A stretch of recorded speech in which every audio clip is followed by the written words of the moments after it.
কাজিৰঙাৰ অতিথি হ'ব ৫০ গৰাকী ৰাষ্ট্ৰদূত। দেশী বিদেশী অতিথিয়ে উপভোগ কৰিব কাজিৰঙাৰ সৌন্দৰ্য।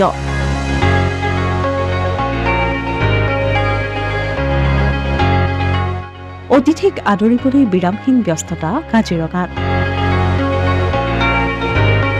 কাজিৰঙাৰ ইতিহাসত পোনপ্ৰথমবাৰৰ বাবে অতিথি হ'ব ৫০ গৰাকী ৰাষ্ট্ৰদূত। ৫০ গৰাকী ৰাষ্ট্ৰদূত, প্ৰায় ৭০ গৰাকী বিভিন্ন ৰাষ্ট্ৰৰ প্ৰতিনিধিসহ বিদেশী অতিথিসকলে উপভোগ কৰিব কাজিৰঙাৰ প্ৰাকৃতিক সৌন্দৰ্য। এডভান্টেজ আছামৰ কাৰ্যসূচীত অংশগ্ৰহণ কৰাৰ বাবে গুৱাহাটীলৈ অহা প্ৰতিনিধিসকল ২৩ ফেব্ৰুৱাৰীত উপস্থিত হ'ব কাজিৰঙাত। বিদেশী অতিথিসকলক আদৰিবলৈ ইতিমধ্যে আৰম্ভ হৈছে প্ৰশাসনীয় তৎপৰতা। জীপ ছাফাৰীৰে কাজিৰঙাৰ মনোৰম সৌন্দৰ্য উপভোগ কৰিব বিদেশী অতিথিসকলে। ইতিমধ্যে ২০খন জিপচিৰ যাৱতীয় পৰীক্ষণ সম্পন্ন কৰিছে গোলাঘাট জিলা পৰিবহণ বিভাগে। অতিথিক আদৰিবলৈ এতিয়া কাজিৰঙাত দেখিবলৈ পোৱা গৈছে বিৰামহীন ব্যস্ততা। কোনোবাই যদি সানিছে ৰং, আন কোনোবাই কৰিছে পৰিষ্কাৰ। দেশী বিদেশী অতিথিক আদৰিবৰ বাবে এতিয়া সাজু কৰি তোলা হৈছে কাজিৰঙাৰ প্ৰতিটো প্ৰান্ত। আচলতে এইটো আমাৰ কাৰণে অতি গৌৰৱৰ বিষয়।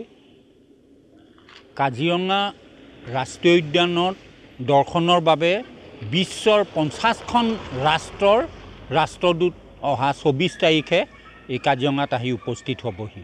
আৰু ইতিহাসত এইটো প্ৰথম। আজিলৈকে এই কাজিৰঙা ৰাষ্ট্ৰীয় উদ্যান দৰ্শনৰ বাবে একেলগে ৫০জন ৰাষ্ট্ৰদূত কোনোদিন অহা নাছিল। আৰু তেখেতসকলে এনেকুৱা সময়ত আহিছে যি কাজিৰঙা ৰাষ্ট্ৰীয় উদ্যানত পৰ্যটকৰ আগমন যোৱা ২০ বছৰৰ ৰেকৰ্ড ভংগ কৰিবলৈ লৈছে। এই বছৰ এনেকুৱা এটা গৌৰৱৰ সময়ত তেখেতসকল অহাৰ কাৰণে আমি অতি আনন্দিত হৈছোঁ আৰু আমি তেখেতসকলক আদৰিবৰ বাবে আমি একেবাৰে প্ৰস্তুত হৈ আছোঁ। আৰু এই ক্ষেত্ৰত মই ভাৰতবৰ্ষৰ প্ৰধানমন্ত্ৰী নৰেন্দ্ৰ মোদী ডাঙৰীয়া আৰু অসমৰ মুখ্যমন্ত্ৰী ডক্টৰ হিমন্ত বিশ্ব শৰ্মা ডাঙৰীয়াক অশেষ শ্ৰদ্ধা আৰু ধন্যবাদ জ্ঞাপন কৰিছোঁ। কাৰণ তেখেতসকলৰ অশেষ প্ৰচেষ্টাৰে ফলতে আজি তেখেতসকলে এই কাজিৰঙাত আহি এই ৰাষ্ট্ৰদূতসকল উপস্থিত হ'বহি। আৰু আটাইতকৈ ডাঙৰ কথা, অসমৰ মাননীয় মুখ্যমন্ত্ৰী আজি কেইদিনমানৰ পৰা আমি দেখিবলৈ পাইছোঁ আপোনালোকৰ মিডিয়াৰ যোগেদি যে তেখেতে এডভান্টেজ অসম নামৰ এটা এখন সভাৰ আহ্বান কৰিছে যে বিশ্বৰ সকলো ৰাষ্ট্ৰৰ উদ্যোগীসকল, ৰাষ্ট্ৰৰ মুৰব্বীসকল এই এডভান্টেজ আছামত যোগদান কৰিবহি।